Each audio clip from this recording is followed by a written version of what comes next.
Hello dear NEET aspirants, ഇന്ന് എൻ്റെ മുന്നിൽ നിൽക്കുന്ന ഈ മിടുക്കി കുട്ടി മലയാളികൾക്ക് അഭിമാനമാണ്. ഒരു ആർട്സ് ആൻഡ് സയൻസ് കോളേജിലെ ഡിഗ്രി സെക്കൻഡ് ഇയർ പഠിക്കുമ്പോൾ ആ കുട്ടി എടുത്തൊരു തീരുമാനം, എനിക്ക് ഡോക്ടർ ആകണം. കോവിഡ് കാലം കഴിഞ്ഞപ്പോൾ ബ്രില്യൻ സ്റ്റഡി സെന്ററിൽ ചേരുകയും സെക്കൻഡ് ഇയർ ഡിഗ്രി വിദ്യാർത്ഥിയായിരിക്കെ ബ്രില്യന്റിന്റെ ഓൺലൈൻ കോഴ്സിലൂടെ രാജ്യത്തെ ഏറ്റവും ഉന്നതമായ എയിംസ് ഡൽഹിയിൽ പഠിക്കാൻ അവസരം ലഭിക്കുകയും ചെയ്ത സിയോണ മരിയ ഡിസൂസ എയിംസിൽ 229 റാങ്കും കേരള മെഡിക്കലിൽ 10ാം റാങ്കും കരസ്ഥമാക്കി ഡൽഹിയിൽ എത്തി നിൽക്കുമ്പോൾ എൻ്റെ ബ്രില്യന്റ് ഫാമിലി മെമ്പേഴ്സിനും ഇത് അഭിമാനത്തിന്റെ നിമിഷമാണ്. സിയോണ മരിയ ഡിസൂസയിലേക്ക്. ഹലോ സിയോണ, എന്തുണ്ട് വിശേഷം? നമ്മുടെ എയിംസിൽ വന്ന് അഡ്മിഷൻ എടുത്ത് 1 വർഷം പൂർത്തിയാക്കാൻ പോകുന്ന അവസരത്തിൽ എന്താണ് ഒരു പുറകോട്ട് നോക്കുമ്പോൾ ജീവിതത്തിലുണ്ടായ ഉയർച്ചയെ പറ്റി നമ്മളെ കേട്ടുകൊണ്ടിരിക്കുന്ന പ്രിയപ്പെട്ട പേരൻസിനോടും കുട്ടികളോടും ഫിയോണയ്ക്ക് പറയാനുള്ളത്? കുറെ എക്സ്പീരിയൻസ് ഉണ്ടായിരുന്നു. ഇവിടെ വന്നിട്ട് 5-6 മന്ത്സ് ആയിട്ടുള്ളൂ. പക്ഷെ ആ ടൈമിൽ തന്നെ കുറെ സംഭവങ്ങൾ ഉണ്ടായിരുന്നു. കുറെ എക്സ്പോഷർ ഭയങ്കര ഡിഫറെന്റ് ആണ്. ലൈക്ക് കേരളയിൽ നിന്ന് ഇവിടം വരെ വന്നത്, പുതിയ adjustment, everything together. White coat ഒക്കെ സ്വപ്നം കണ്ടിരുന്നോ? ഒരു ഞങ്ങളെ സംബന്ധിച്ചിടത്തോളം ഫിയോണ എന്ന് പറയുന്നത് ഒരു അത്ഭുതമാണ്. ഞാൻ ചെറുപ്പം മുതൽ കണ്ടിട്ടില്ല അങ്ങനെ. ലൈക്ക് ഞാൻ ഇമാജിൻ ചെയ്തിട്ടില്ലായിരുന്നു. കാരണം നീറ്റിൽ കിട്ടണം എന്ന് പറഞ്ഞാൽ ഫാമിലിയിൽ ഞങ്ങൾ അധികം ഇതിനെപ്പറ്റി കേട്ടിട്ടില്ല. So according to me it was something which is very difficult. അപ്പൊ അതിനെ ട്രൈ ചെയ്യാൻ ഞങ്ങൾ തിങ്ക് ചെയ്തില്ല. പിന്നെ ആ സർക്കംസ്റ്റാൻസസ് വന്നപ്പോൾ ട്രൈ ചെയ്യാൻ നോക്കിയതാണ്. ട്രൈ ചെയ്തു എന്ന് പറഞ്ഞപ്പോൾ സ്മാർട്ട് വർക്ക് ആയിരുന്നു. പറഞ്ഞ സമയത്തിനുള്ളിൽ ഇത് രണ്ടും കൂടെ കൊണ്ടുപോയെന്ന് എനിക്ക് തോന്നുന്നത്. അതായത് ഡിഗ്രി പഠിച്ചുകൊണ്ടിരിക്കുന്ന കൂട്ടത്തിലാണ് എൻട്രൻസിന് പ്രിപ്പയർ ചെയ്തത്, നീറ്റിന് പ്രിപ്പയർ ചെയ്തത്. അപ്പൊ അവിടെ എത്ര സെമസ്റ്റർ? 4 സെമസ്റ്റർ പഠിച്ചെന്ന് എനിക്ക് തോന്നുന്നത്. 3 ആക്ച്വലി ഡിഗ്രിക്ക് 6 സെമസ്റ്റേഴ്സ് ഉണ്ട്. ഞാൻ 3 സെമസ്റ്ററിന്റെ പേപ്പേഴ്സ് കൊടുത്തിട്ടുണ്ട്, എഴുതിയിട്ടുണ്ട്. അത് കഴിഞ്ഞിട്ട് നീറ്റിന്റെ റിസൾട്ട് വന്ന് പിന്നെ ഇവിടെ കിട്ടിയപ്പോ അത് വിടേണ്ടി വന്ന് ഒരു ഓപ്ഷൻ നോക്കി രണ്ടും കൂടെ ട്രൈ ചെയ്യാൻ പറ്റുമെന്ന്. ബട്ട് ആ ടൈമിൽ അത് പറ്റിയില്ല. പിന്നെ ഇമ്പോർട്ടന്റ് ഇവിടെ അഡ്മിഷൻ എടുക്കണ്ടായിരുന്നു. സോ അവിടെ വിട്ട് ആ കോഴ്സ്. ജീവിതത്തിൽ ഏറ്റവും നല്ല തീരുമാനമാണ് ഫിയോണ എടുത്തത്. ഒരു ആർട്സ് ആൻഡ് സയൻസ് കോളേജിൽ ഡിഗ്രി വിദ്യാർത്ഥി ആയിരിക്കെ എയിംസിൽ അഡ്മിഷൻ കിട്ടുക, നീറ്റ് എക്സാം അപ്പിയർ ചെയ്യുക, എയിംസിന് അഡ്മിഷൻ കിട്ടുക. ആ അഡ്മിഷൻ ലഭിച്ച് ഇവിടെ വന്നു കഴിയുമ്പോൾ എയിംസിലെ ഡോക്ടറായാണ് സിയോണ ഇനി അറിയപ്പെടുക.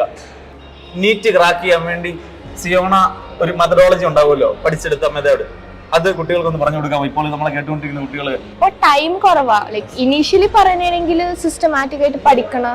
പിന്നെ എനിക്കങ്ങനെ എക്സാക്ട്ലി ചെയ്യാൻ പറ്റില്ല, കാരണം എനിക്ക് വേറെ കോഴ്സ് ഉണ്ടായിരുന്നു. സോ എനിക്ക് ടൈം കിട്ടുമ്പോ ഒക്കെ ഞാൻ പഠിക്കുമായിരുന്നു. ക്ലാസ്സിന്റെ ഇടയിലൊക്കെ താരെ വെച്ച് നോക്കുമായിരുന്നു, അങ്ങനെ ചെയ്യുമായിരുന്നു. Towards the end full focus നീറ്റിലായിരുന്നു. അത് കോളേജൊക്കെ ഞാൻ പോയില്ല ടുവേർഡ്സ് ദി എൻഡ്.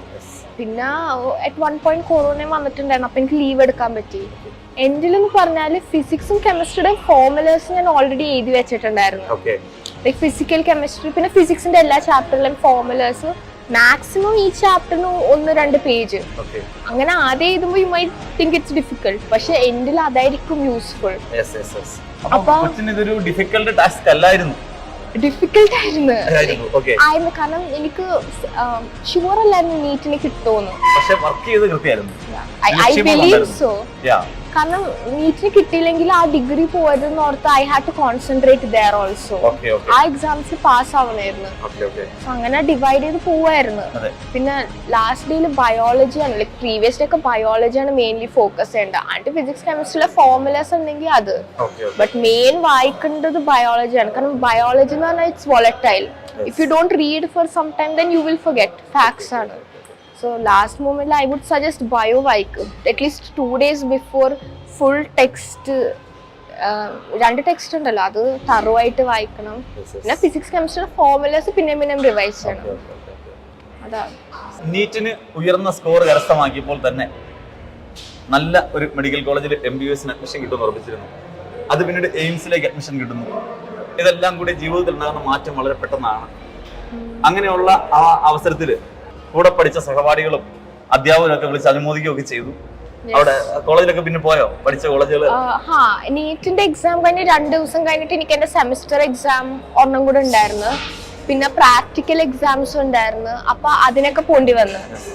അപ്പൊ ആർക്കും അറിയില്ലായിരുന്നു.